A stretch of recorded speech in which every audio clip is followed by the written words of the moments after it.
नमस्कार, मैं Rakesh Mishra, Godhan allied products and services private limited का फाउंडर।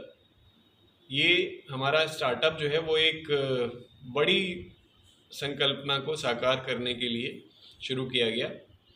और स्टार्टअप की शुरुआत हमारी तब हुई जब हमने यूनिवर्सिटी में मास्टर्स कोर्स ज्वाइन किया। कोर्स का नाम था master of extension and rural development. तो जब हमने कोर्स ज्वाइन किया उस समय मुझे जोड़ के, मतलब हमको जोड़ के 6 बच्चे थे क्लास में।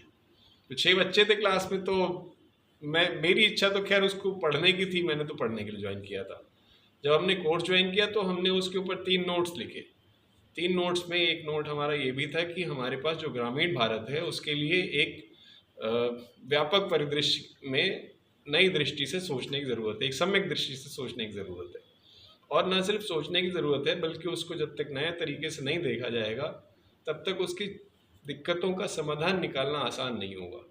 इतनी सारी उलझनों में उलझा हुआ है सिस्टम कि जब तक उसमें उसको सुलझाने वाला तरीका नहीं निकाल पाएंगे तब तक बात बनेगी नहीं। एक बात तो ये।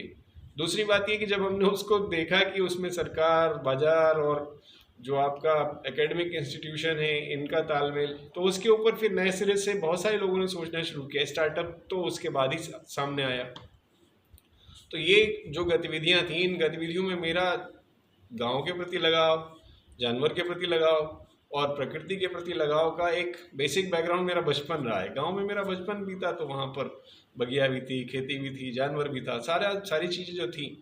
तो उन सब चीज़ों का जो ताना बाना था, उन सारी चीज़ों की जो संरचना थी, वो संरचना हमारी आज की तारीख में कृषि, पशुपालन और जैव विविधता के तरीके से परिभाषित की जा रही है, पॉलिसी में भी और बड़े परिदृश्य में भी।